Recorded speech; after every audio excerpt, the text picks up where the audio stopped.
This is a disclaimer. I am not a bankruptcy attorney, nor am I a advocate for not paying your bills and just using bankruptcy to get out of debt.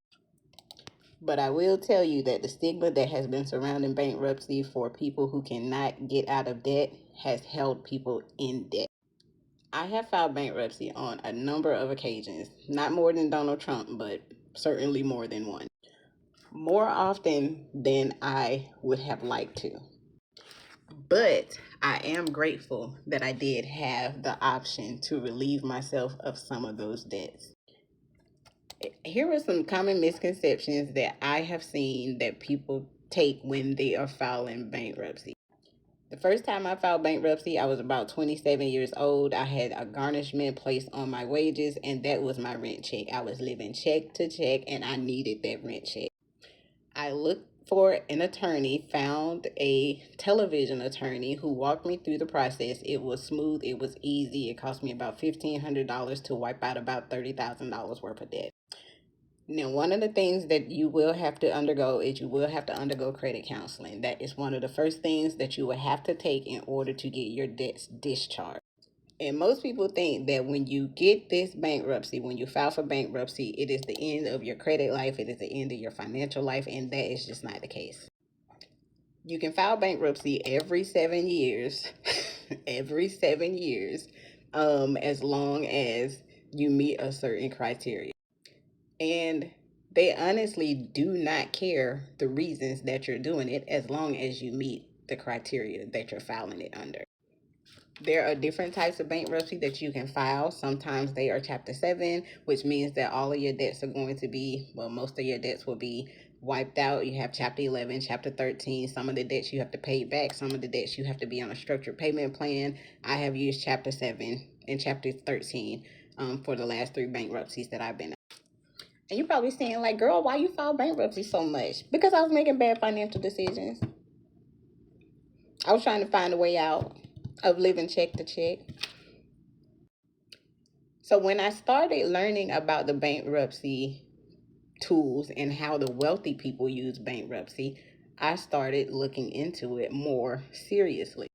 It no longer just became a way out. It became a way for me to learn financial literacy, how to do investments, how to budget my money, how to spend my money correctly, how to start my credit, how to build credit, how to buy properties. There are so many things that you can learn while you're going through this process.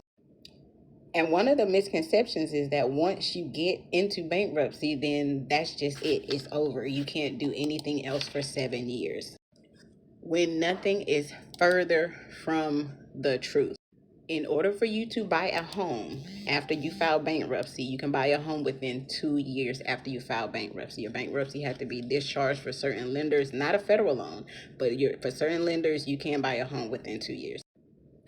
You can purchase a car straight off the lot in less than 3 months after your discharge.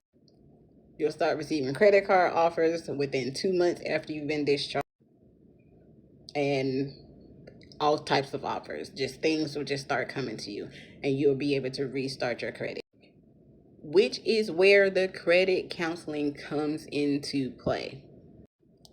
Because remember, if you fuck it up, you have to wait 7 years to file again. One of the best things that had came to me about filing bankruptcy was that I didn't have to condemn myself.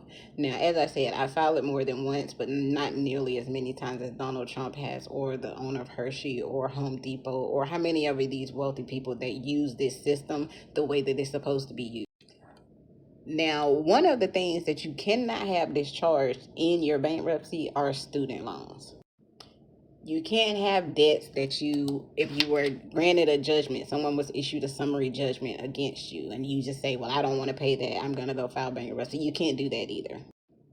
It is literally a clean start for people who genuinely made a mistake, would like to do better, and cannot pay back those debts. Corporations do it all the time, so there is no need to feel guilty about it. Wealthy people do it all the time. So before you end up doing it, I suggest that you do your research, find out which debts you have. If you can pay them back, if it's under $5,000, if it's a minimal amount, go ahead and pay them off. Do the credit counseling portion. Pay off those debts as much as you can. If it's something substantial, 20, 30, 40, $50,000, $100,000, go ahead, go on and talk to them people. Go talk to those people. But overall, it's been a great experience for me. It has been a little bit tough once you do it the first time if you have no knowledge or no information about it. But once you start navigating the system and understanding how these tools work, the courts are there for a reason. These places exist for a reason.